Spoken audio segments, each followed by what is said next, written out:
welcome to another episode of More Than Dice. I'm Gonzo. I'm John. Welcome to episode 230. Fuck, that's a lot of episodes. I keep on. It just still amazes me how long we've been doing this and how many episodes we're in.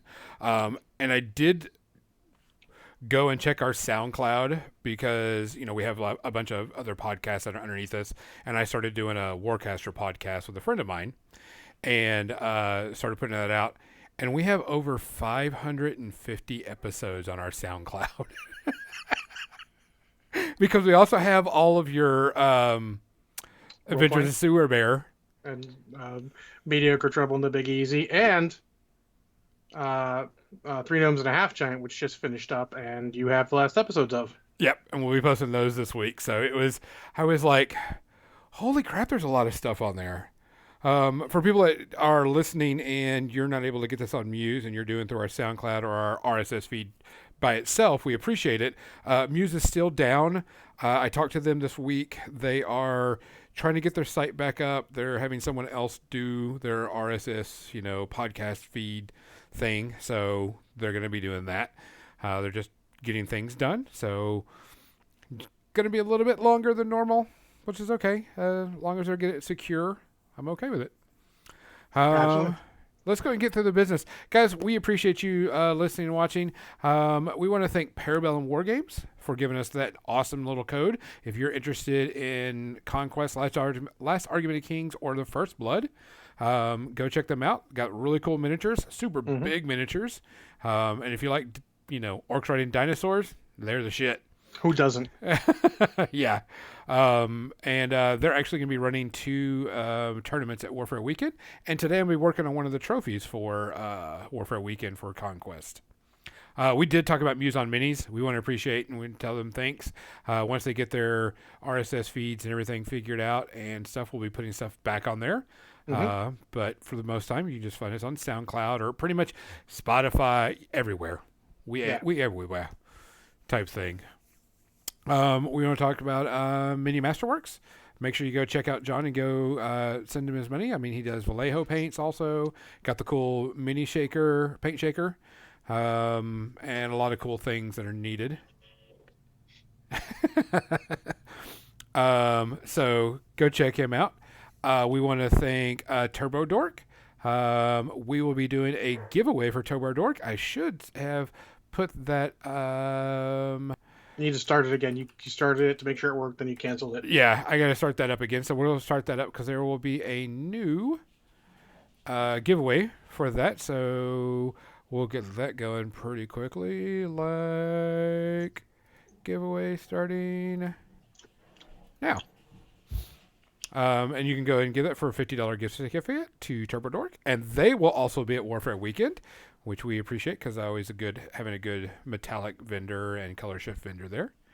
And they're a great bunch of people. They sent us their VIG and door price stuff this week, and man, it's a lot of stuff. Paints, and more paints. Awesome. I love that stuff. Yeah. And then Midnight Heroes. You like some good chibi stuff, and you like good chibi colored paints. And when I say that, I mean like really bright fluorescent. There goes Theo. He is on a roll right now. But they do a lot of cool stuff, and they will also be at Warfare Weekend. He's going to be bringing his chibi stuff, this chibi game, and also new miniatures that are outside the chibi realm. So it'll be pretty cool. I did open up that you could actually spend more than 10 tickets if you would like. So did it though? Away. It should have. But Missy's did. Yeah, maybe Mizzy just did 10. So you can do almost as much as you want. Other than that, I think we got everybody.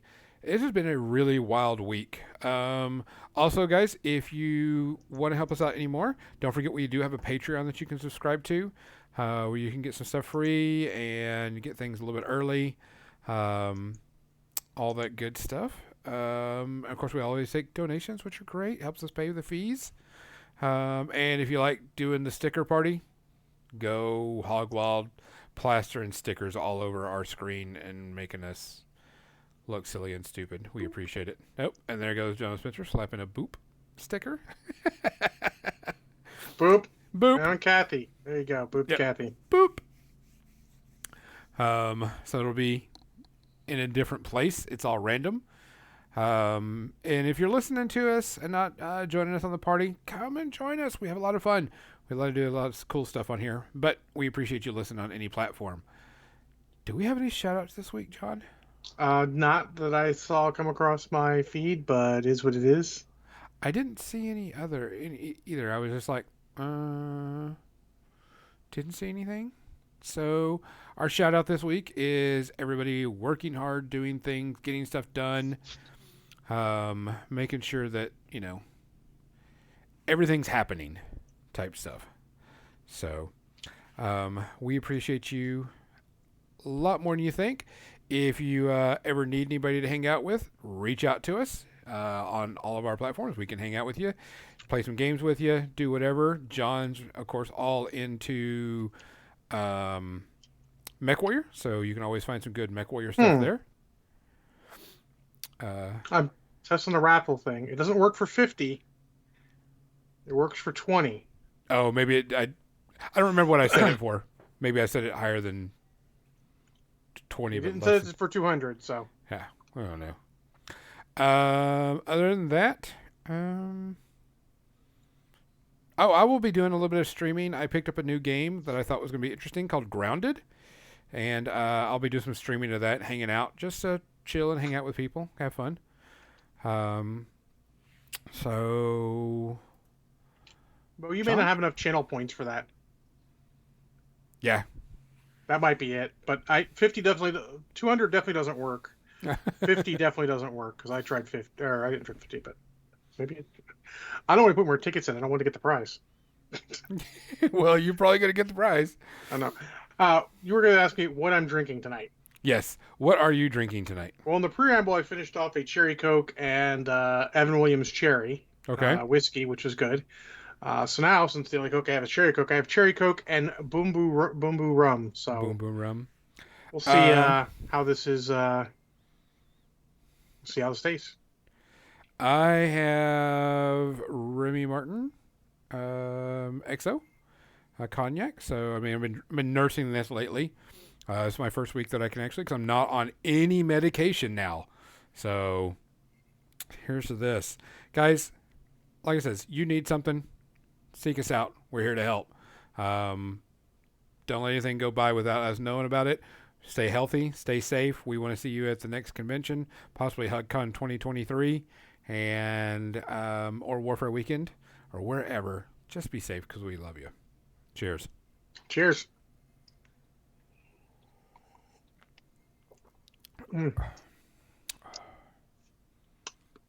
I think, since Mizzy will be interested, probably better with vanilla, but it does add to the funkiness of the rum, and it's quite interesting. You don't really chase the cherry; it just blends into the funkiness.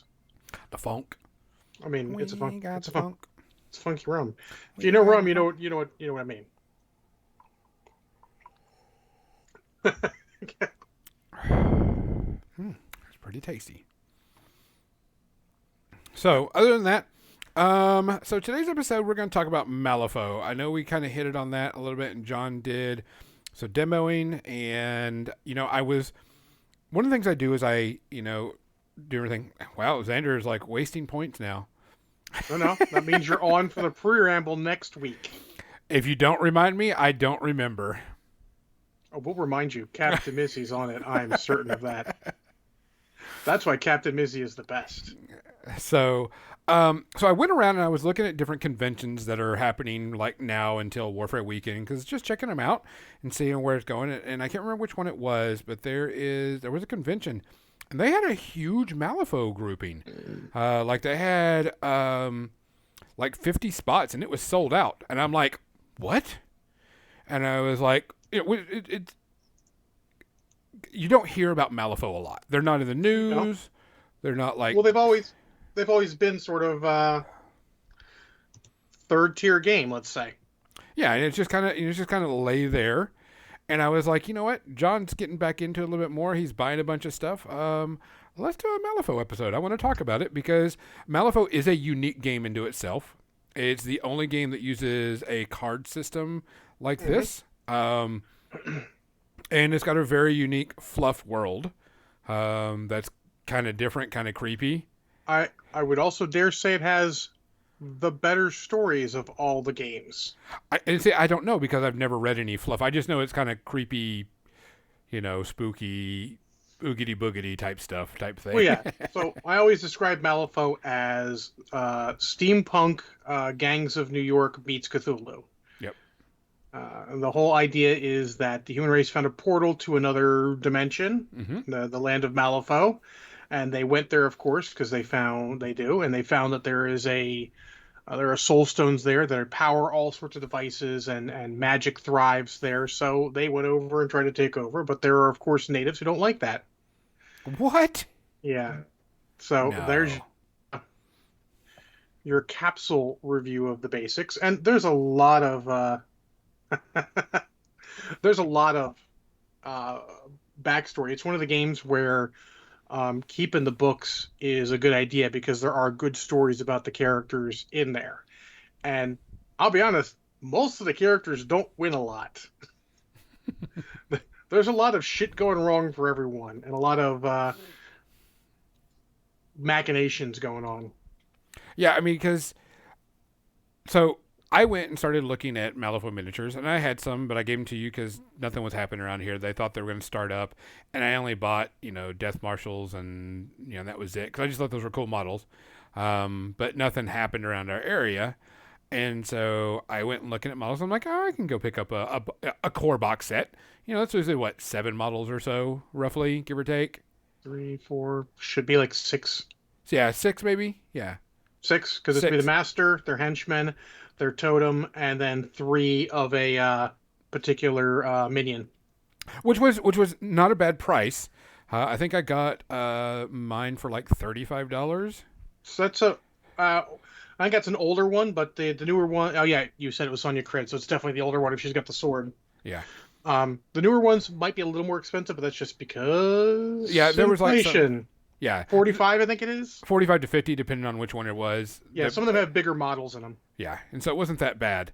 But the one thing that I did notice, and like a lot of stuff was sold out, but I think this was all second edition stuff Yes. that was being sold out. So it was like I got that So second edition will overload look of like models. this,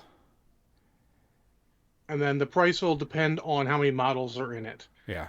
This one's actually got 7 models because Shenlong has 2 students who are his or peasants who are his totems, so he gets 2. So retail was 25. And I know this is a second edition one because he's got the scratched out price because they put it on sale. It's got old cards in it. But that's all right. New cards are easy. You get the pack, you get all of them.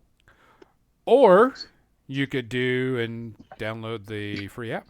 Yes. So their app, they started their app in second edition, and it was like $10, and it gave you everything. Now it's just plain free, Yep. and you get access to every single creature, everything in there. Army building Um, also.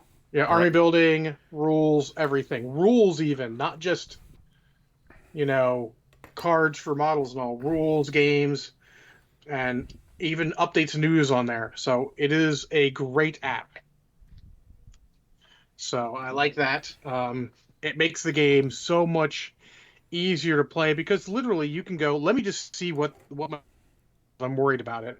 Because you can read a card, it still uses cards, and they still come in the boxes. And they are dry erase markable ones too. They are dry erase markable. Good to note because a lot of people don't necessarily know how that works. If your dry erase marker doesn't dry erase, just hit it again with the dry erase marker and then erase it. It's just means it dried too much and you need to wet it a little bit, which is funny, but that's how it works. Yeah. Sometimes it's old markers get like that, but totally doable. Or you can get sleeves to make sleeves. They are tarot sized cards now. Let me just get. Wasn't thinking about getting a card, but I can do that. So they are larger cards. So I have a question before we get too far into. They used to be smaller cards. I got a second edition set here too because. So funny note also is that Weird Miniatures sells their old second edition stuff on eBay. Should you need something from that, and it's from them. So that's a standard card from the old one compared to the new one. So tarot sized. So, question about that: But you got a are some question? models no longer playable? Question, sir. Oh, looks like I DC'd for a second there. What's your question? Are some models no longer playable? No. Like, did 'cause I know in the story wise, some So, models died, and technically speaking, there are some models you can't play as many as you used to have. gotcha.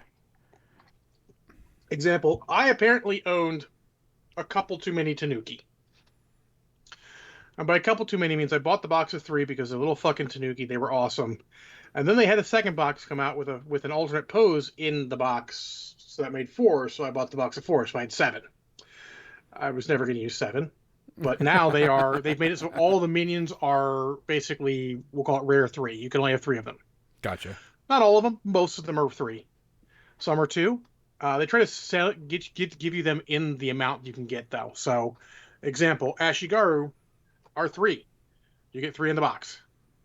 Even the old boxes, you get three. Three was always sort of the number they did. They do three distinct poses, decided just to make it three. It makes it easier so you can't spam a particularly good minion. Though there's some that are more. Hamlin, who's like the Pied Piper guy, does rats, and he can have a plethora of rats. My favorite word. But yeah, I mean, I do mean that a plethora, too many. Uh, None of the models are officially unusable. They all have rules. If you're playing official events, they may not allow what they call dead man's hand, in which case you cannot use a handful of characters because they are officially dead or imprisoned. There are four or five, if I remember correctly. There is a henchman or enforcer. I'll go back a step. There are a handful of types of characters in models in Malifaux. There's your master, who is your leader. They get more actions than the rest of the people, and they are generally badass. Maybe only badass in their arena, sometimes badass all around. Example, Lady Justice, who had purchased originally, is a beater. She's just a melee fucking terror. Sonya Crid, who the one you bought now, is, as I said, magic goes boom. She's a spellcaster, but she does much more standard offensive spells, a lot less on the fuckery. Unless you consider lots of explosions fuckery. Master Germain, they get a totem who helps them do what they do. Usually has some abilities to synergize with them and do other things. Both those models are free. Your master's free, your totem's free. Then there are the next level, which is henchmen, who are like their second in commands. Masters can use soul stones, which are leftover points to do things. Henchmen can also use them. Henchmen can also lead a gang, but they do not suggest it in higher. In lower points are fine. In higher points, you might end up regretting it. And since the henchmen don't get a totem, only masters get totems. There's another model you get for free if you have a henchman lead your group. And then after henchmen are enforcers, who are still unique characters, who are super cool. But they don't have any of the extra abilities. Henchmen, they can't lead your crew. They don't get to use soul stones, but they're just unique dudes. Like all these new box sets that came out for this last book have two masters and a henchman who will work, an enforcer who will work for each of them. So they're sort of your badass dudes who have names. They there, and then the last type is minions. Minions are just your basic no-name chodes like the Ashigaru. They don't need names. They don't have names. They just go up there and do what they do. Had a train of thought before that, trying to figure out where it was going. Don't remember. The game is completely objective based. To the point where it is, I think, the only game I can think of where if you get tabled, you may still win the game. Killing all your enemies' models is not a win condition. Granted, if you kill all your enemies' models, you will have the rest of the turns allotted in the game to try and score objectives and stuff to win. But if your opponent's done a good enough job, you may not be able to. Doesn't happen a lot, but I've seen it. It's rare enough that I gave a big bonus for that in my old slow grow leagues if someone did that.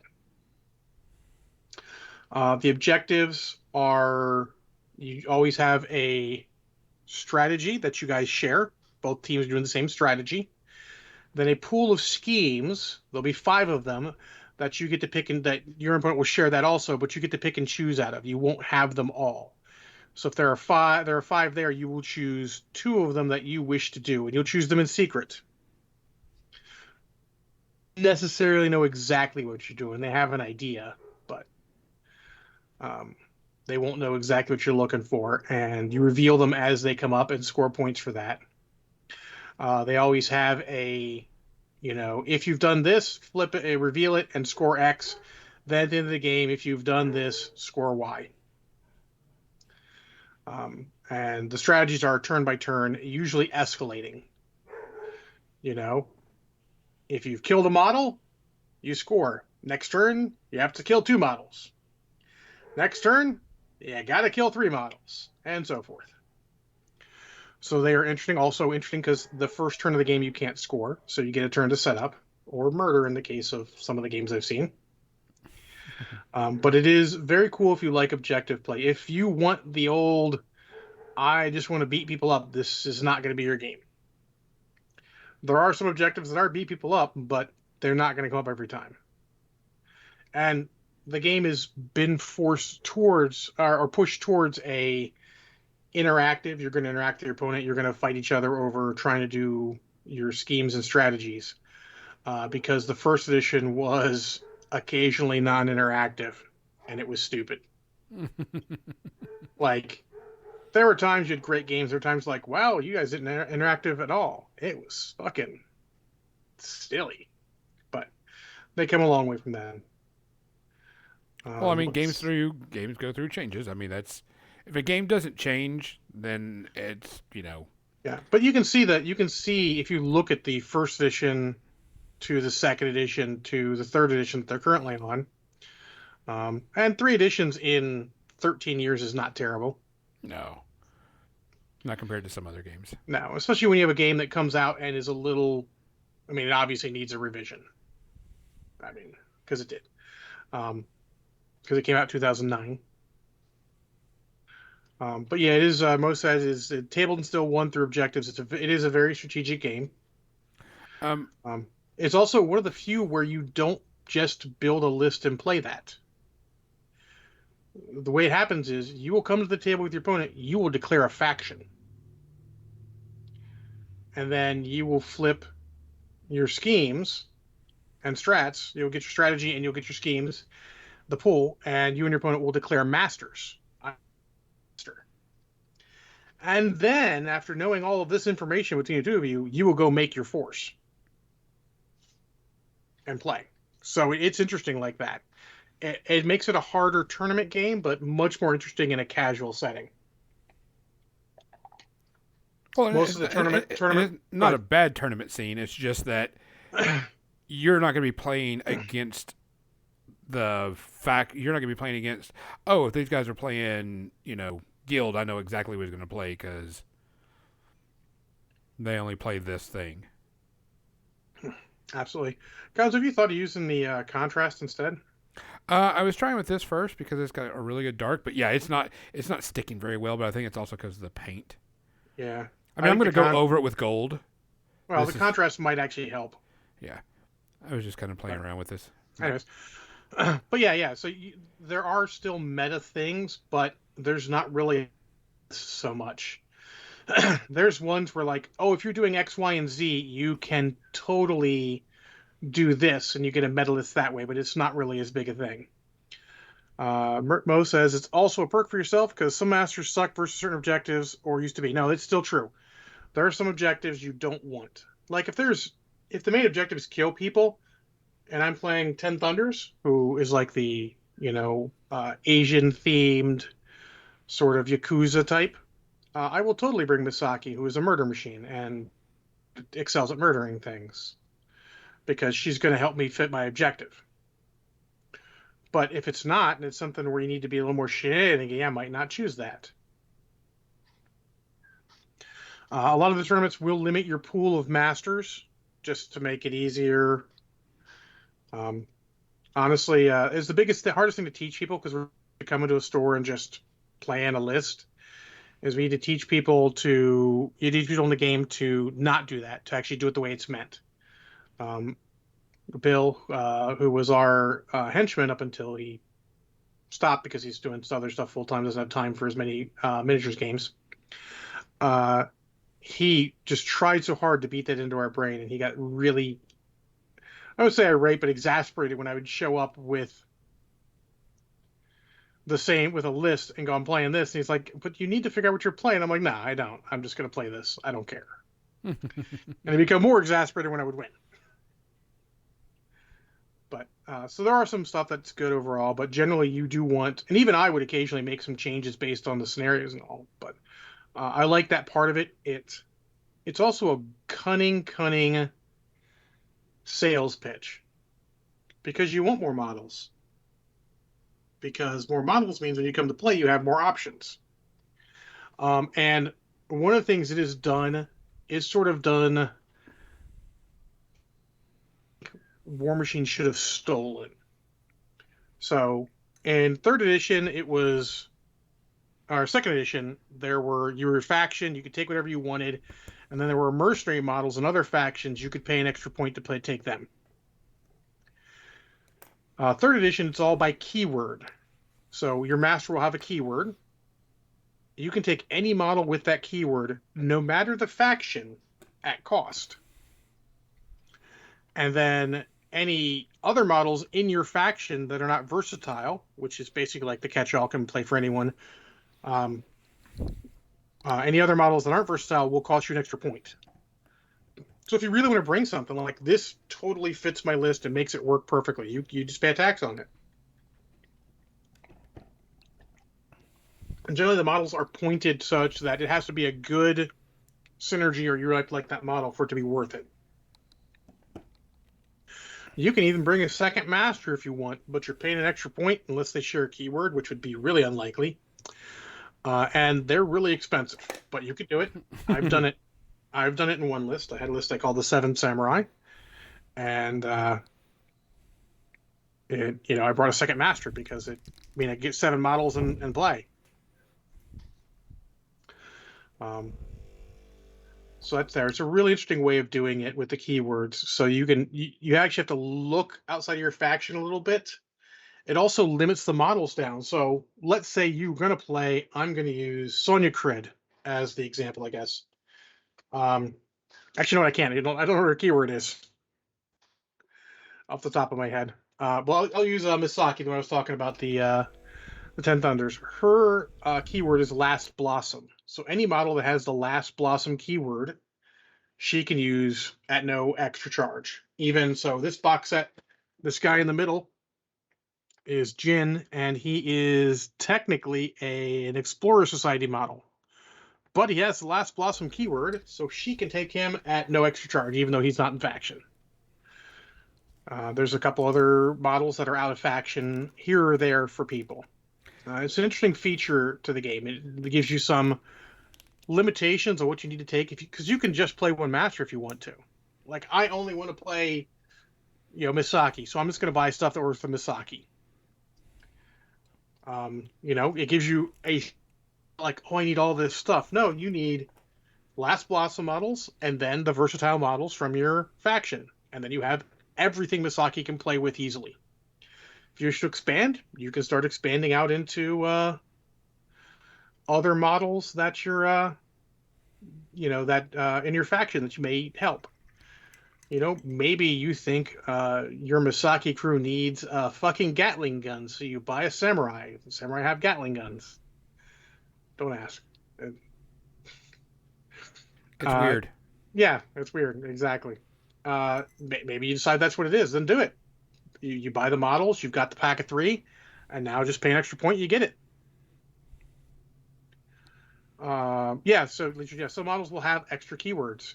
Some even have weird keywords where there's also a lot of dual faction models that play for 2 factions. Become interesting. One of them is Captain Zip, who's an air pirate, but he's a gremlin. So his factions, he is both Gremlin, but he is also Outcasts.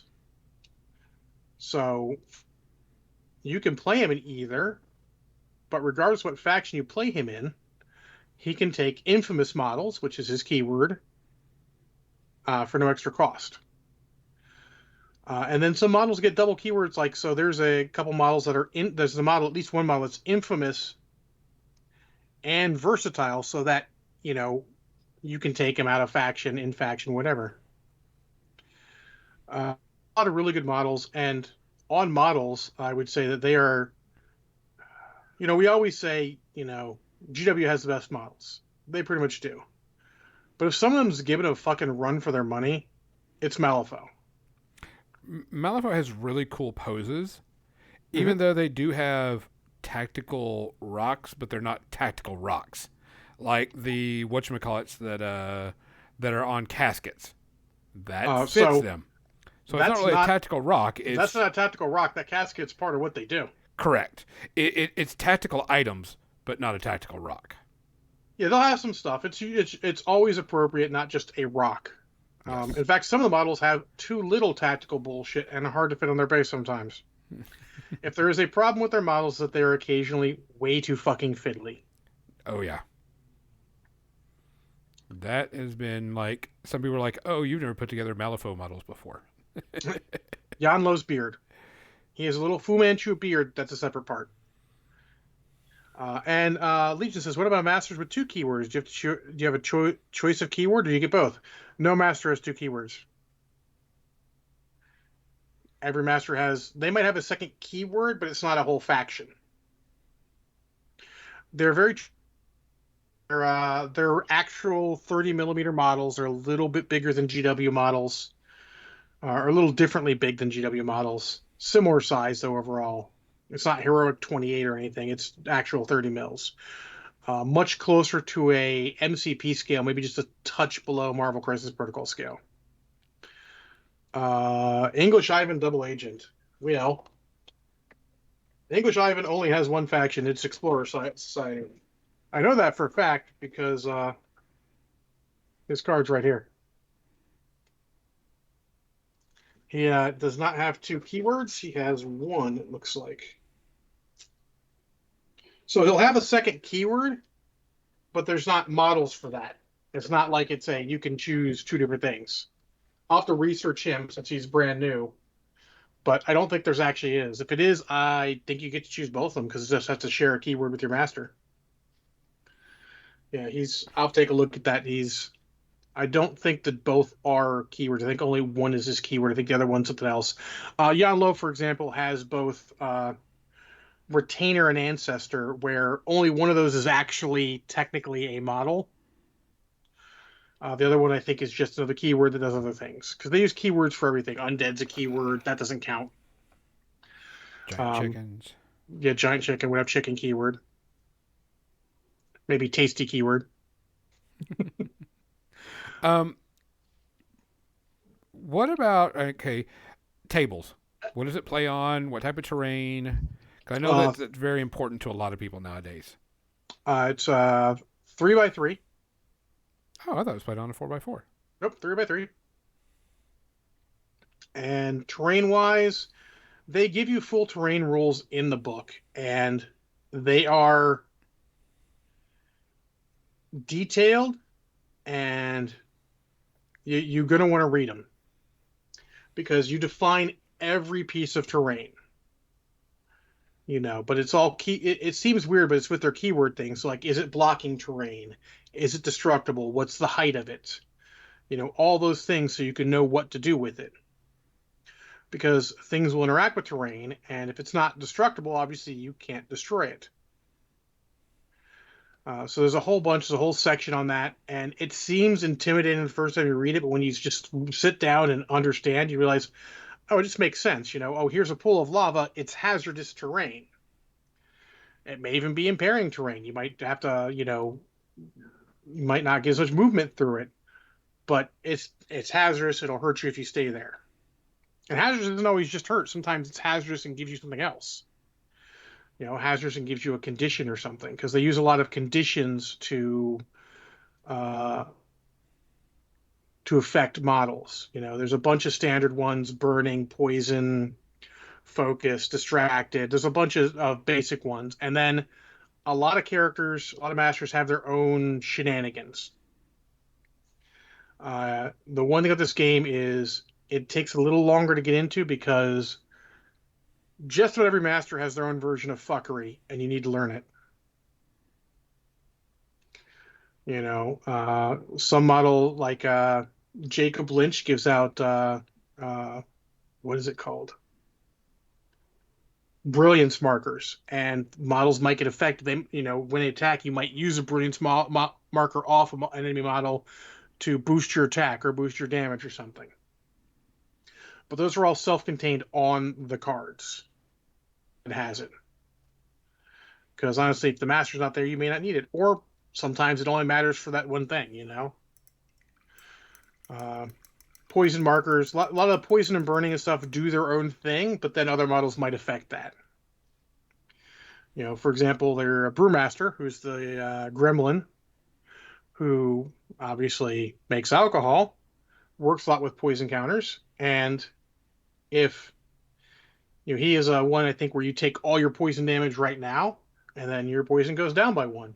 So he can sort of force you to, if you will, sober up and take the damage right away. So there's a lot of interesting stuff like that, and it does make for a slightly more complicated game, which is, I think, why it stays tier 3 rather than crossing into tier 2, though it's always sort of been right on that edge. It never quite got to the War Machine heights necessarily. But, it's just always going to be a little more complicated initially. It's when I suggest first couple games you take your time on. Maybe you should base it brown instead. Yeah, I'm like the You gotta find something that sticks to that shit. yeah, the metallic's not working. Did you spray it metallic? It is a spray metallic. Mm, Yeah, so I dull coated it a little bit I saw so, that. Yeah. just Yeah, I so if saw I you can get that. doing that. I'm gonna try some yellow on it, see what it does when it does yellow on it. But um, so playing on a 3x3. Mm-hmm. Question on playing on a 3x3. Can you technically 1A beat somebody? No, Or I should say, destroy a bunch of their models in 1A? Or if are you're all stupid. their ranges I mean, if they're stupid. like. There are snipers, and snipers have the ability to potentially shoot 24 inches, or I think someone can shoot 36 inches. So if you don't start in cover necessarily, and they have those models, yeah, but you're going to know everything your enemy has. So you know, there's the potential for that. Just maybe, Play smart? yeah, gotta be careful. I mean, like a lot of games, I've had both moved models up to where I thought they were safe and they weren't. And, it happens, and I've had opponents like YOLO people into me and not realize they were YOLOing, and then you're like, you just YOLO'd, and I'm gonna make you pay. I'm sorry, sorry, not sorry. But you learn that. It's like any game. I mean, fucking 40K, you can do that. Hell, Yeah. I would say the barometer for first turn fuckery is 40K. It is less first turn fuckery than 40K. But the potential's there. But most of those models that are snipers definitely suffer when you start getting them in melee. They might have a way out, but it may not be consistent, or it may take extra resources. Um, we haven't talked about the uh, conflict resolution, the mechanics of that, which are the most unique in gaming, is that there are no dice. Is you use was ostensibly a deck of cards. Um, it's just like a standard deck. It's got two jokers, and it doesn't need necessarily the face cards because those are all 11, 12, and 13. But if you've got face cards, I mean, if you've got standard deck of cards, you can use them. There are 4 suits, and abilities will potentially get bonuses. They're called triggers off of those suits. And it's all, you'll flip cards from your deck, and you'll also have a hand of cards that you can quote unquote cheat from. Cheating is the actual mechanic it's called in the game, so don't feel bad about that. Yeah, the deck of card thing is very unique. Um, so when you dual resolution super simple, really. You come in, you go, I'm going to Misaki's going to use her Bicento against your dude. I'm going to flip a card, my Bicento attack, and then use the number on the attack. It's on the back of the card. It'll have a number. It'll say it affects defense and it's attack 7. So all right, 7 plus my flip, and you'll have your defense, and you'll flip a card for defense, and you'll have whatever your defense value is plus your flip, and then whoever's losing gets a chance to cheat the duel out of their hand. So it's one of those ones where in most games, if you're if you've got a great hand, you might flip terribly and need to use that hand early. Hand eventually your flips should become decent. But due to the way it works, just like dice, some games you are just going to be fucked. It happens. It's rare. It's annoying, but it happens. And then in addition, so that whole thing you'll compare if attacker is equal or higher to the defense, then it'll hit, and if not, then it misses. And then there are triggers based off the suits and the cards um, that may do other things, and some may even do something on a fail. There's one I saw. You'll add 2 to your next duel, you know, that you do. So oh cool, I missed my first attack. Now I get +2 on my next attack. That's cool. Um, there are defensive triggers. Some work on even if you fail. Some only work if you win. One of them, Tara, undead. She has a hole in her chest because she got shot. If you use a range attack and she gets the right trigger, she can just, even if she fails, she can just go, I take no damage from your range attack because it went through the hole. And there's a lot of cool effects like that. And a lot of powers may not seem too impressive. And then you start looking at the triggers, you're like, oh, okay, I can do this. Some of them are versatile where you can attack friends in this game. I'm sorry, War Machine and Hordes guys who are upset you can't do that in that game anymore. You can attack friends, and some of the towers like have different effects versus friends or enemies. And you can declare different triggers. There's some triggers you're like, I'm going to declare this trigger because it helps my friend, or I'm not going to declare this trigger because it helps. Don't want to help an enemy. The Tanuki I did they have stuff that can help friends and enemies. They can end conditions and give new conditions.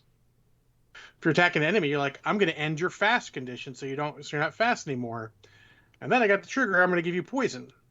Well, on a friendly, like, I'm going to end your slow condition, and I'm not going to give you poison because I like you. So there's a lot of depth there and a lot of the abilities. The card, like, you will cheat down sometimes on cards, and the whole thing's like that. There are some simple duels where you only have a target number, you don't have a resisted duel, and you just flip a card plus whatever your ability is and go, I need like a 7. I got a 7, cool. But you sometimes cheat down to get the suit you want so that you can do your cool stuff. So that's also very interesting. I think it's the most intriguing part, and it helps because rarely do I see a game where a match someone screwed the whole game. It's hard to get dice because eventually the cards have got to turn in your favor. But being able to manipulate your cards and all that is a huge advantage, and sometimes you can take that and just end up just ahead. Damage dealing is based off the cards as well. Depending on your outcome, which is how much you succeed by, will depend on how many cards you flip. And you'll have the cards are split up. 1 through 5 is light, then 6 through 10 is moderate, then 11 through 13 is severe, and you'll flip damage based off that. And you'll flip multiple cards depending on abilities and how well you hit. If you hit exactly, like, all right, I got a 14, you got a 14, you're going to get a -2 to that flip. And a minus generally means you're flipping more cards and you have to take the lowest. But on the other hand, if you get an 11 or better difference, you're going to flip +1. And plus means that you flip multiple cards and you take the higher. Or you take your choice, technically speaking. With damage, can happen in duels as well. And that does mean with the cheating mechanic, you can't. If you have a negative duel, you can't cheat because it's a rule in the game. But even if you could mechanically, sure, you cheat a higher card, and then now you just got to take the lower card that's already there. But they just say you can't cheat in a duel. The other cool, let's say, card mechanic is the jokers. You keep the jokers in the deck, and then there's two. There's the black and the red. The black joker is bad, counts as 0, and you can't cheat. Really sucks. If you're attacking somebody, if you're doing damage, it means no damage is done, no matter what your minimum is. And the red joker is a 14. You get to choose whatever suit you want for it. And if you flip it for damage, you do your maximum damage plus 1. So it is, there's some really cool effects there. I really like the card mechanics with it. It's unique and interesting. And somehow still relatively balanced. Again, if you can do shenanigans with cards, it will get unbalanced quickly, but that means that's what your master does, and their master's probably doing something else. So, can you give, because, I know you can't do, because there's actually quite a few models for this game. Quite a few. If you could describe the factions, give a brief description. I'm going to let this sit because I think I may have to reprime over everything that I want to paint. I think it's just too slick, so I may have to reprime that, so I'm going to let that set. I'm going to let that yellow sit, but I think I'm going to have to prime over everything. Just use some,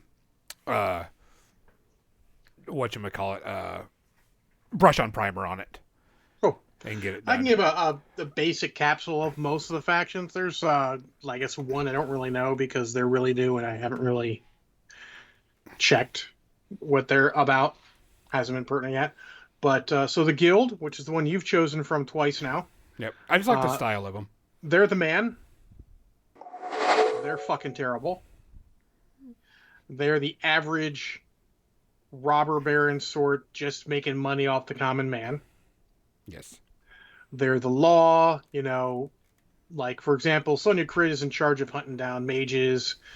Lady Justice is in charge of hunting down undead. And there's a bunch of that. Are they all bad? Yeah, pretty much. They don't think they're the bad guys, but for the most part, they are the bad guys. But a lot like 40K, there's not necessarily good guys. So next on my head will be the Arcanists. The Arcanists are sort of like a combo. It is both the renegade mages, that don't want to be caught by the guild, and then also the common working man. The the steam fitters and is it M&SU, the Metal and Steam Fitters Union. So it's both of those. The mages work with them because they're all sort of oppressed by the man. Steam Fitters and Miners, thank you. So they're mostly that, a bunch of mages, and then the other half is this common miners and all. Next is the Resurrectionists. Pretty much figure out what they're about. They're about the undead and shit. Undead and spirits and all. They're not meaning well mages, quote unquote, like say the M&SU guys, like the Arcanists, but they're not all terrible people, but most of them are terrible people. One of them is based off Jack the Ripper, for fuck's sake. Jack the Ripper with a giant handgun. But again, in every faction, there's good guys and bad guys, kinda. But they're mostly about the undead. Not as much summoning. Summoning in this game has been toned down because it was fucking egregious. And then next faction, let's see, who will we do next? Is the Neverborn. Neverborn are the initial residents of Malifaux, of the world. They're kind of demonically styled, but they're not demons necessarily. I almost went with them. Yeah, they're and they're terrible, but they're natives, so are they terrible? They are murder, and nightmare fairies. Yes, nightmare fairies definitely Mo. I almost went with them for the simple fact that I liked. There was like some druid or creatures that had like a tentacle whip, like poison ivy type thing. There was a core box set, and like I was like, didn't. And then I also went That with the sounds like demon that's set. probably Nakima's one. Yeah, I think that's who it was. Nakima's a murder machine. But yeah, so they're not pleasant. But again, we're invading. The rest of the people are invading their land. So after that, I think Guild is the next faction. Not Guild's the next faction. Guild was the first faction. Outcasts are the next faction, and they're sort of the catch-all for everyone else. They're the mercenaries because technically being a mercenary is illegal, and a bunch of guys who don't fit in anything else, like Leviticus, who is doing weird technological. There's more. I'm getting there. Slow your roll. Weird technological undead combination things and all. It's kind of a catch-all. People who don't fit anywhere else. A lot of them, the Outcasts in first edition actually had more people. For example, Misaki, who's in Ten Thunders now, who I'll get to, was originally an Outcast because when they came in, they didn't have a foothold, so she was just in the Outcasts. And the Gremlins were originally Outcasts, but the Gremlins became their own faction. And the Gremlins are it was last the original ones, Legion. The Gremlins are, I mean, they're also natives. They're like goblins and all. They don't have a theme other than they're all gremlins. They have a wide variety. Gremlins are big at mimicking other people, so there are some that imitate other factions' crews to a point. It's sort of if you want a wild and varied playstyle, that would definitely be the most wild and varied playstyle. But all the factions get you a little bit of that. Gremlins, Ten Thunders. Ten Thunders are the fucking Yakuza, basically. All that Asian theme and everything, from ninjas to geishas to whatever. And they were the first one with the multi factions where people were infiltrating other factions to keep tabs on them.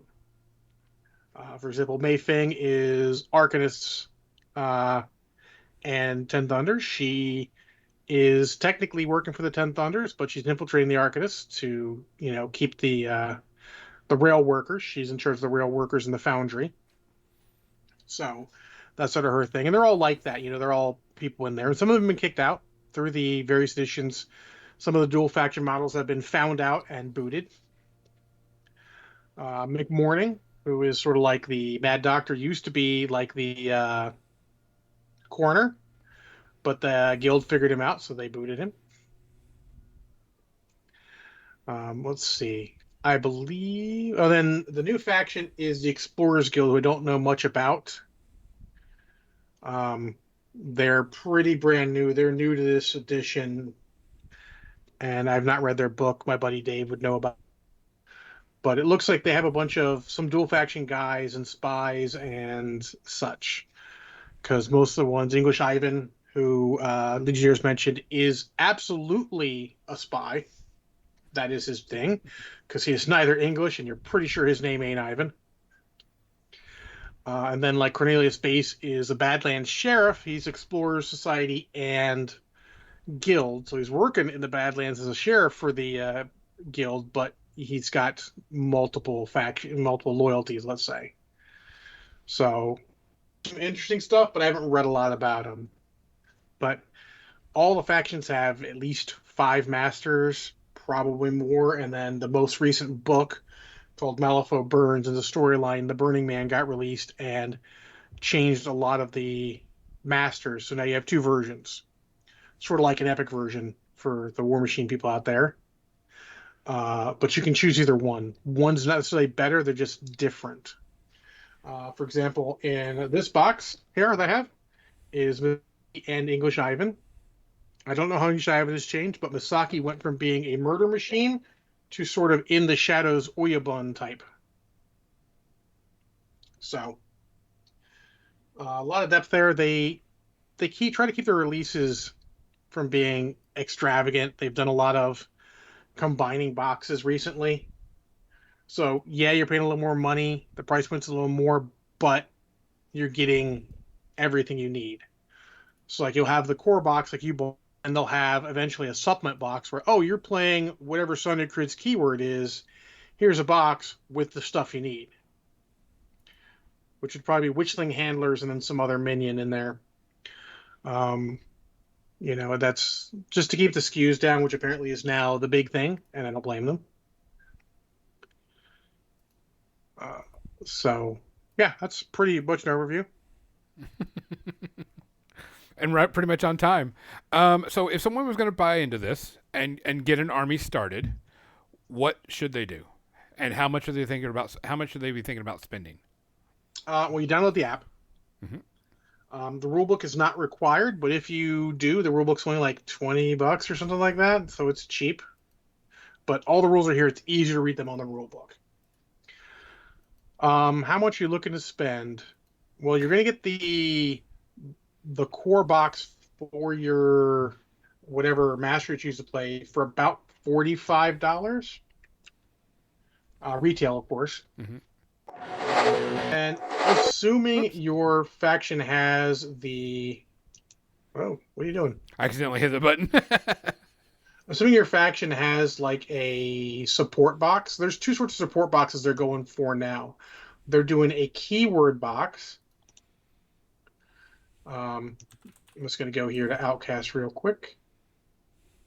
So yeah, starter box is 45 for most of the factions, and then you'll add a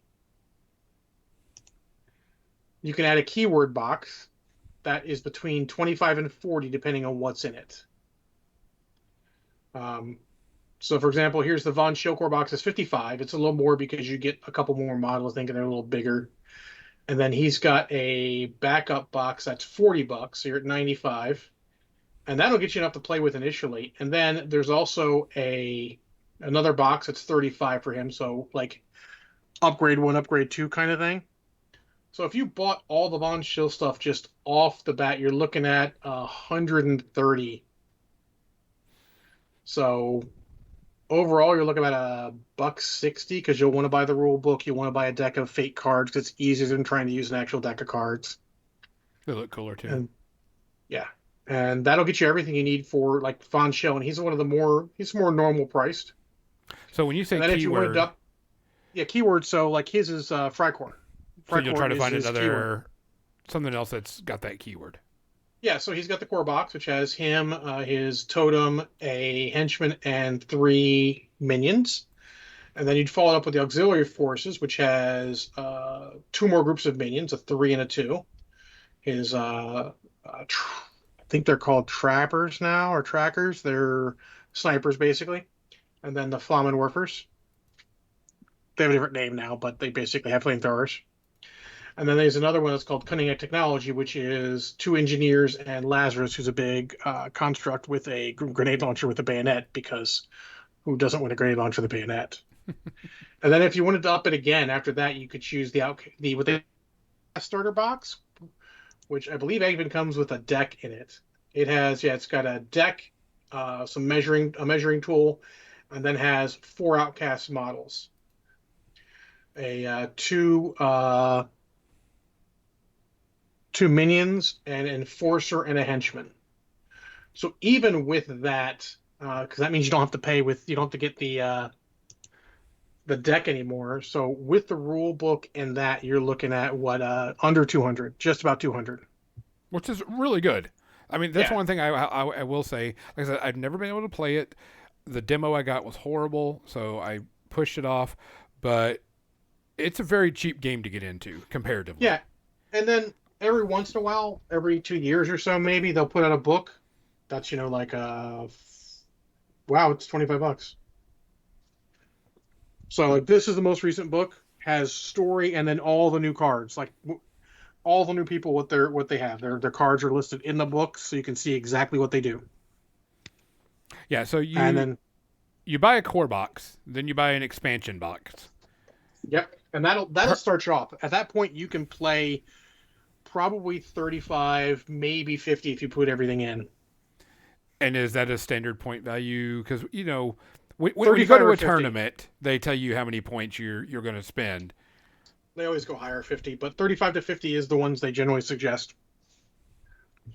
So you easily do these do 35.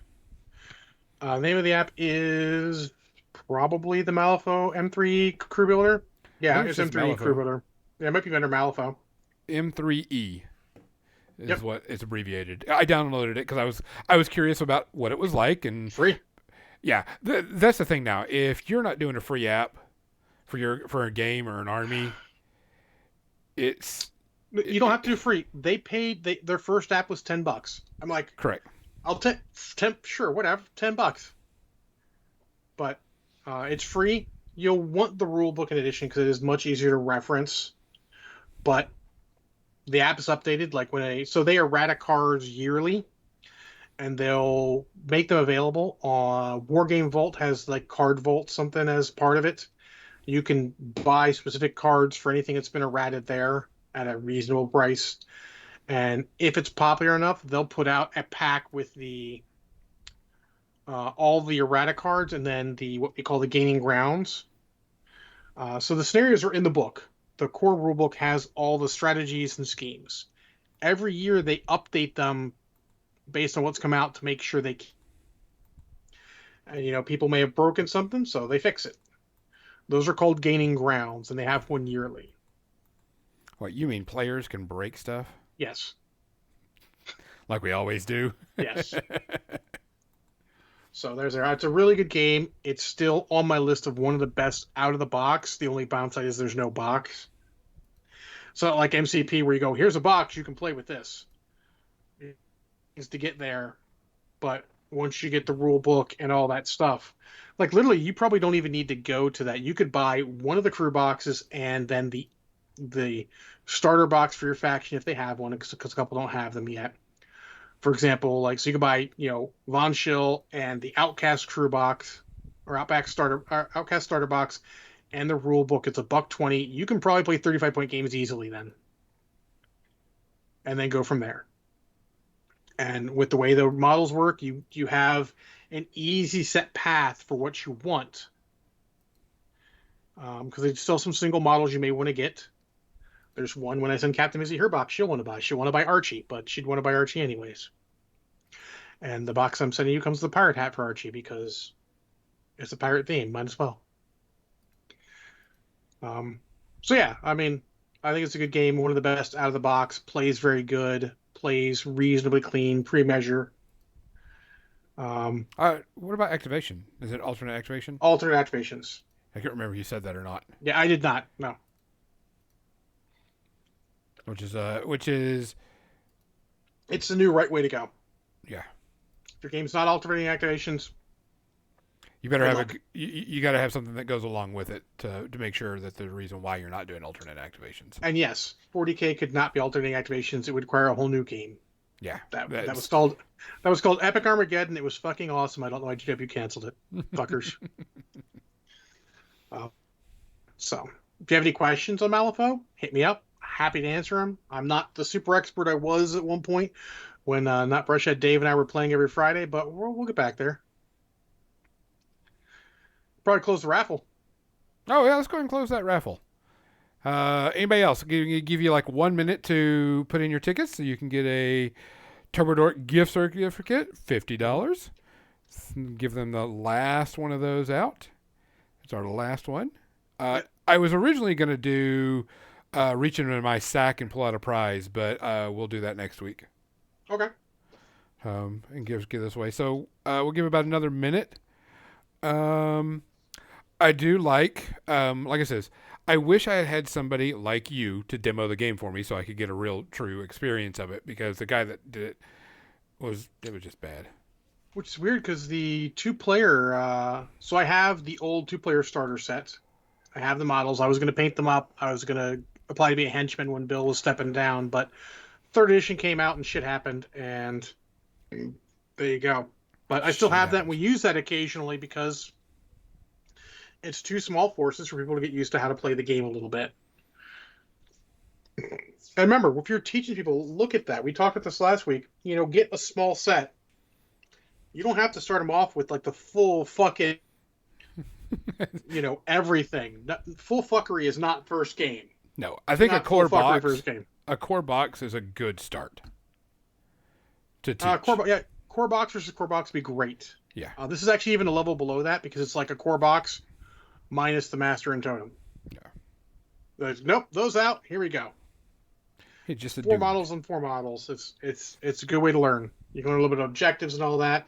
And there's a lot there. There's a lot of depth there. If you're looking for that game that's got that depth, there you go.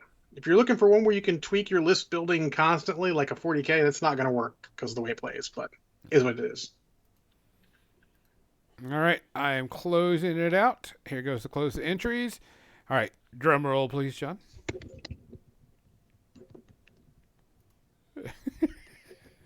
Captain Missy. Oh. Captain Mizzy. And Captain Mizzy had a really good story. Tobor Dork sent her an email saying, hey, we're sending you a thing of paint out. And so what happened is Turbo Dork realized that one of the bottles of paint they sent out was defective. And so they just replaced it. They're like, here you go. Sorry, that bottle of paint we thought was defective. Here is the paint. Here's a correct bottle. And I'm like, that's good. As a customer service manager in real life, I applaud great customer service when I hear it. Yeah. I'm that guy who will stop and do the survey when would you like to take a short survey on your experience today? Oh, would I? Like, I literally think I spent like 15 minutes on one survey because like typing stuff out like, all right, I think your rep did this and this, should have done this. It's just like, what the fuck? But it's what I do. I mean, yeah, I'm a professional. So, anyways, let's get to that beautiful media section. This week. You what? I didn't watch much this week. I didn't either. This was a very, very low key week for me because there's not much on right now. I mean, I have plenty to catch up on, just not necessarily the time to catch up. Yeah, there just wasn't a lot for me to catch up on. So I don't know how y'all do it. Eh. I don't know how y'all do it. Well, I don't sleep, so there's that too. I'll do it. Like last night, I went to bed at 3:30 in the morning, and woke up at 7 o'clock. I mean, wow. Yeah, I'm getting back to my normal routine, and I'm not liking it. I'd call out of work at that point. There's no way I'd be functional. So I've got to get rid of that. I don't have very many, but I do want to go over She-Hulk because did you watch that this week? I did. Okay. But if they give me weekly, I'm going to try and keep up weekly because I can do weekly. Yeah. You know what? I don't want to say that I'm upset with the episode, but I didn't like it was so short. But I want more. You know what I'm saying?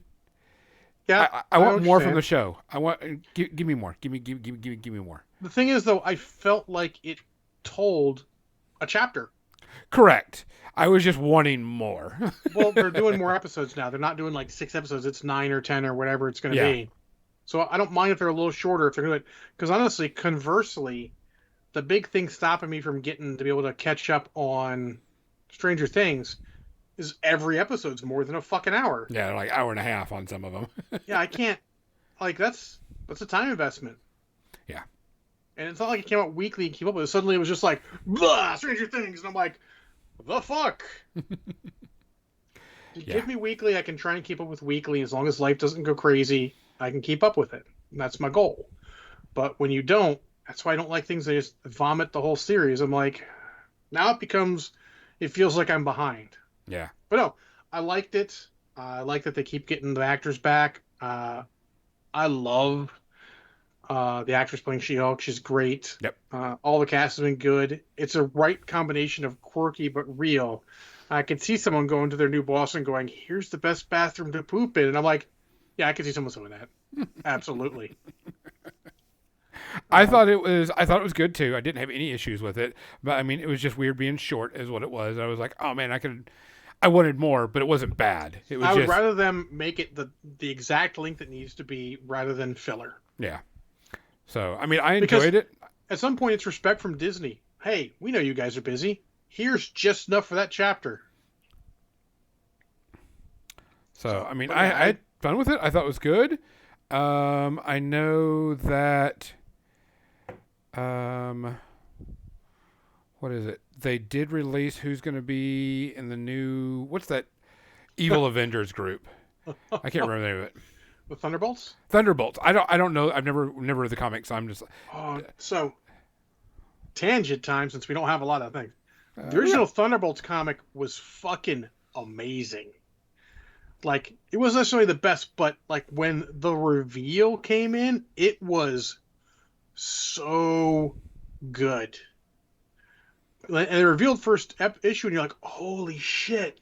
Because literally, it's like all these villains the Avengers have faced in alternate identities because the Avengers are no longer around. Like, it was a good story, and it redeemed some characters, which is good. I wish they had some more good villains to redeem because you could totally do that, and it could make a good story. You know, like if like an Abomination, if he wants to redeem himself, he could be in there and redeem himself. He'd take the place of what did he call himself?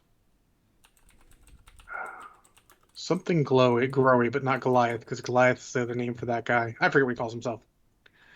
But so it was a really good comic series. Uh, but yeah, so interesting to see that. And then September 9th, so shortly after our next podcast, we're 2 podcasts from now, we will talk about the cast for the Fantastic Four. Yeah, because so right now the cast for Thunderbolt, for people to know, is Valentina, Julia Louis-Dreyfus' character, Mm-hmm. Yelena, Baron Zemo, John Walker, Abomination, and Ghost. Yep, I heard that. I think is all that they've got casted. I'm ready to see Baron Zemo again because I liked him. Fucking Zemo was great. That's how you can tell Daniel Bruhl's a great actor because he stands out in a role like that. Just in limited time, he just stands out. Yeah. Kind of interesting for Ghost because Well, no, it's see what's new though is that's redeemable. So there's some redeemable correct. people there. So Yes, Ghost and is a redeemable character. you sort of get the idea that Valentina is the unredeemable one. Maybe Zemo. I don't know if he's redeemable really. He actually is always very sympathetic, but sympathetic in that no, dude, you're wrong, but I understand. Well, and you also got John Walker, aka Totally redeemable U.S. agent. Yep. U.S. agent is because he was brutal. Who somehow has a less tragic backstory than in the comics. Good job. I mean, you really don't see a lot of Abomination in the Marvel Universe to begin with. Little hit snippets here and there. It was in Shang-Chi. Yeah, but now you're going to see a lot. Yeah, I think it's funny. Explains why he's in She-Hulk because they've got him under contract now. Like we want to do another. Seems like he'd be happy to do another one. Oh, I'm yeah. interested to see where that goes. I am too. I'm also interested if they can get Fantastic Four off the ground. Like you can do some things with Fantastic Four because She-Hulk was a member of the Fantastic Four for a while. Because Ben Grimm went and did his own thing. The Thing. Did his own thing. There's one thing. Pun not intended, but I'm drunk. And she was in there for a while, so we'll see. And she's much more serious in there. She didn't break the third wall there at all. Yeah, I don't think she did. She did in the TV show, but Yeah. actually technically there was a couple potential wall breaks. I love the calling out that I was a totally different guy at that point. It was great. So yeah, She-Hulk, we love it. No, I'm blessed with it. No problem whatsoever. Yeah, I mean, so what else you got? I mean, we're just to ramble on because I can ramble on because I had a discussion with Trollton Heston, who's one of the old Panther John guys, who thought that Disney Plus isn't really worth it anymore. Ooh, okay, He's like, hold on. I'm a little disappointed. Okay, hold on. Before you go on that, things I watched this week. I'm watching Dota, the Netflix, which is based off the video game cartoon. I guess a book 3 dropped, and I was like, I need something to watch just while I'm doing something. And it's okay. It's not a bad cartoon, and it's not a bad Story, I'm a little confused every time I watch it because I'm just like, what? But for the most part, I'm okay with it. It's all right. I'm gonna wait till book three's done and give it a review. But yeah, pretty much based on it does is based on a game that is based off a mod for another game. But I'm gonna go with it. Just let it slide, and watch it for what it is. So other than that, I really didn't watch a lot, so it's gonna be interesting. Nah, I did a lot of YouTube videos like I normally do. Hey, shout out to everyone. Check out music. Just if you're on a Discord or something, there's a music channel. Put your cool stuff in there, and then when people put their cool stuff, give it a listen. Don't just discard it going, oh, I don't think I like that. Try everything. I have one Discord I'm on where people put music in there, and I try everything just to hear what it's like. Find new bands. I mean, I found a new band when I was working from home. Um, they're called the Lucky Chops. They're in New York, and they're all horns instrumental band, and they're fucking amusing. Just try stuff like that. There's a lot of great. I mean, I like them so much. I looked at their page. They had an Indiegogo up. I'm like, sure, here, have some money. Give me your album when it comes out. Cool. Sounds good. Try that stuff out. Keep trying it. That's what YouTube's good for. It's a great way for those content creators to get the stuff out there, and then support your other content creators. If you've got a Discord channel that you like that also puts out YouTube videos, give them a watch. Maybe just half watch them on your second screen or in the background or whatever. Just try and help them out because this is how you keep those content creators up. You may not think like it's anything, but YouTube tracks those views and it helps those people. We don't make any money on YouTube. If you want to watch our stuff on YouTube, cool, but We're not monetized. we're not monetized. There's other people who are. Support them, buy their merch if you can. Just do what you can. I mean, it's a tough time for everyone, and those guys are suffering a little bit. As things go down, they don't have the same. If shit goes down, I'm still gonna have a job. You know, I might not have enough people to do my job. Means I have to do more work, but I'll still have a job. Those guys, they live a potential any day. The bottom could fall under their viewership, and they could just go away. You know, they can't always do it. So if you like the people, support them. If they're branching out, try and support them. You know, I was homesick on Thursday, so my the streamer was playing a game I don't care about. I just put him on in the background. Muted the tab. Mute the tab up at the top, not down at the bottom. Yep. And you can give them your view. I looked at him, I'm like, oh, what's he doing? Oh, that's cool. Listen for a bit. Okay, cool. So remember, we're supporting them. Do what you can to support them. Uh, the the reality is that a lot of us often have a little bit extra money that may not mean much to us. Like let's say I buy one less monster. That extra money could help him out a huge. That's why we do Patreons and stuff. Why we support all our content creator friends. Just do what you can for them. So Disney Plus not being worth it. So he said, and I was a little harsh with him in person. And if he ever listens to this, my apologies, dude. I get a little harsh like that, but we go at each other like that all the time, so I know you understand. He's like, series that wasn't for me. I'm like, okay, fair. Miss Marvel wasn't for you. You're not the demographic, but you can't call it bad, and you can't fucking. Are you blaming them for putting out something that's not for you? This just in. Every fucking streaming service is looking to put out stuff that's not for you. They want stuff to also be for you, but it's not all going to be for you. And then he called Obi-Wan not good. And I was critical of Obi-Wan, but not good was not something I would call it. I would say it had a not good episode. But overall, I would still say it was good. Oh, yeah. And, he bitched about Book of Boba Fett.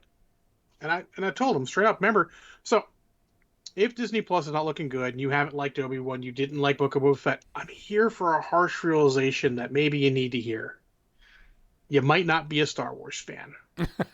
And you know what? That's okay. We're not going to judge you harshly on that.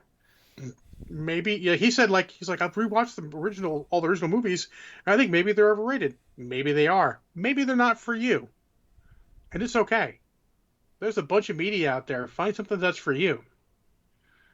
But You can say, I don't think Disney Plus is worth it, and then you got to keep it because your kid's going to watch everything on Disney Plus. So guess what? It's fucking worth it. Maybe the media is not for you. Maybe if your kid wasn't watching all that stuff on there, it wouldn't be worth it for you. It's a hard decision you have to make. But think about it. Don't just spout your fucking opinion out your mouth, out your fucking noise hole, and not think about it. Because you got to think about it. Like, yes, I haven't finished Miss Marvel. I am not the target demographic of Miss Marvel. Still intend to finish it at some point. Just need the time. My time is right now, very few and far between. Um, but I still intend to finish it. But I fully understand. I would never call it bad because it's well crafted. It's just not aimed at me. And there's gonna be stuff like that. Fucking, people put all this thing into fucking Game of Thrones and fucking The Walking Dead. Neither of those are for me. Do I fucking rage because they're not for me? No, I don't fucking care. Someone else is gonna enjoy them. Good on them. I saw someone on Twitter bitch because they're making a sequel, an actual sequel, to Christmas Story with all the original cast that's still alive. Hey, guess what? It's okay. Just don't You watch can it. you just don't watch it. You don't have to bitch like, God damn it, Disney, you fucking suck, blah blah. No. Shut your fucking noise hole.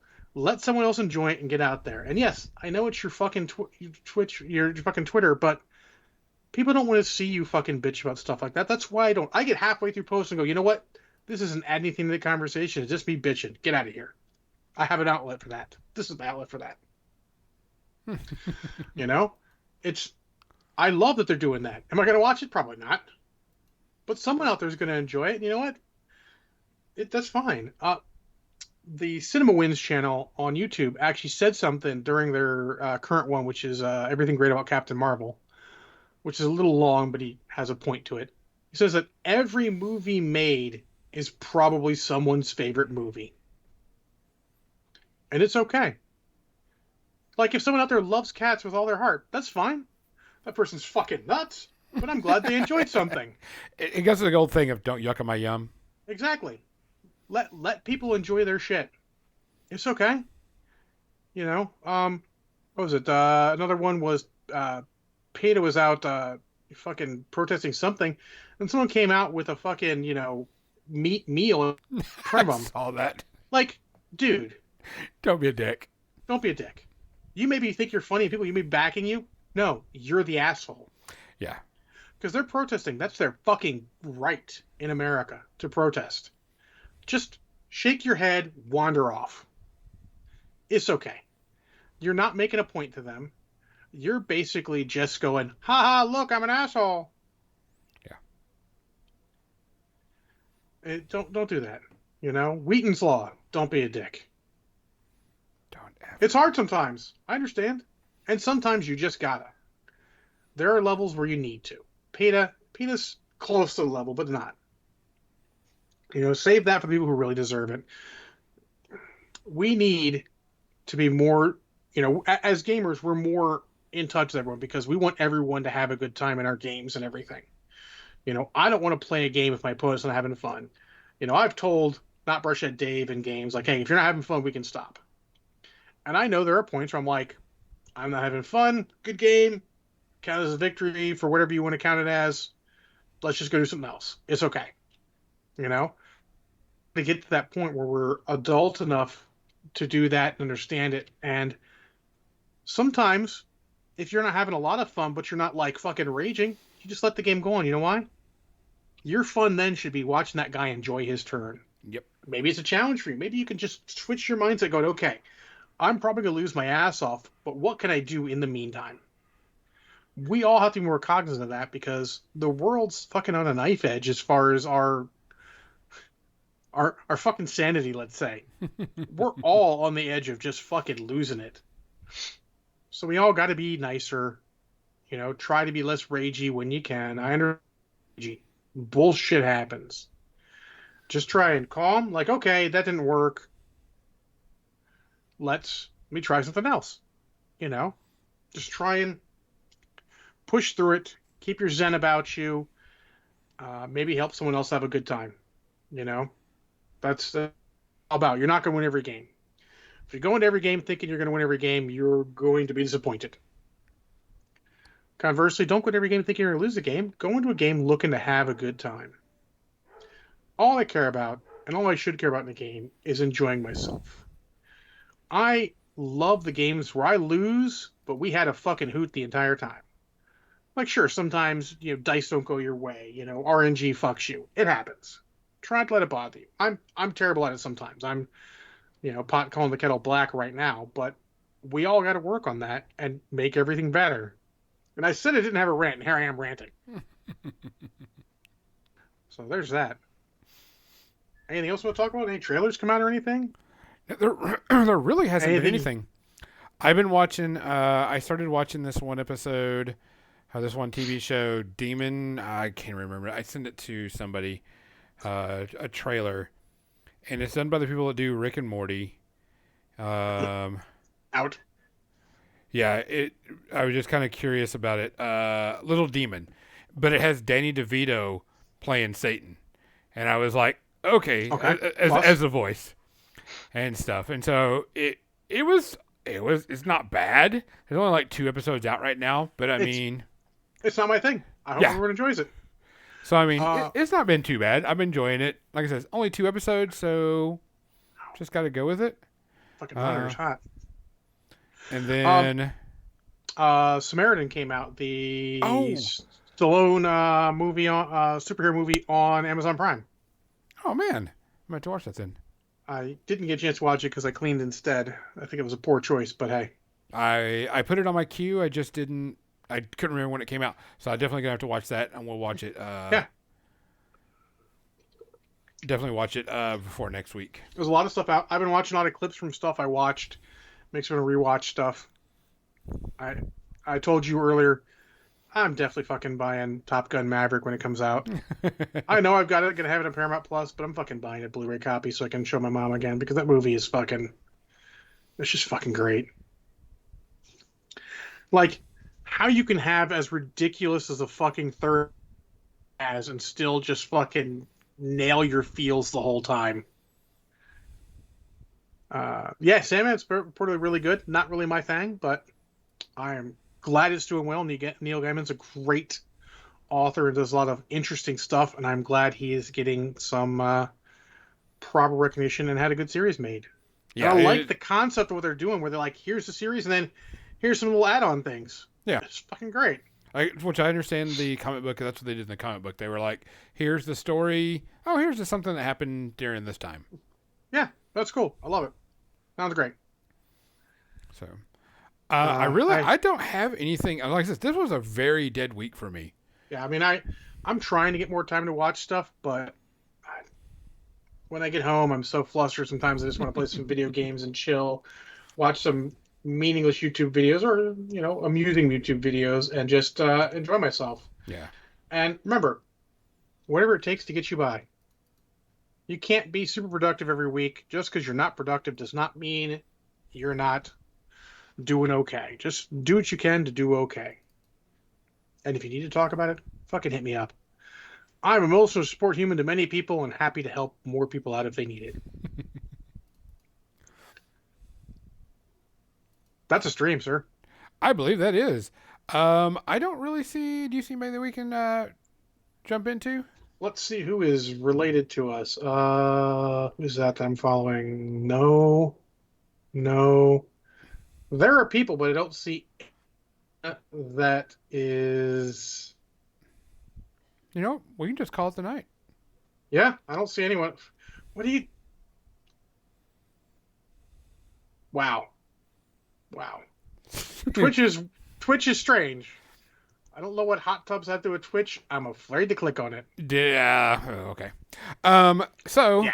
I may jump. That one. It's just recommended. You may see me back on here in a little bit after I get everything done and go and play my new game because I'm really looking forward to playing it. So I may come back on here. But there is a guy called the Painting Dad, all one word, painting Warhammer stuff. Let's go. The Painting Dad? Dad. Yep, he's recommended on my page here. Let's go fucking take a look, shall we? All right, so we'll raid him. Give me one second.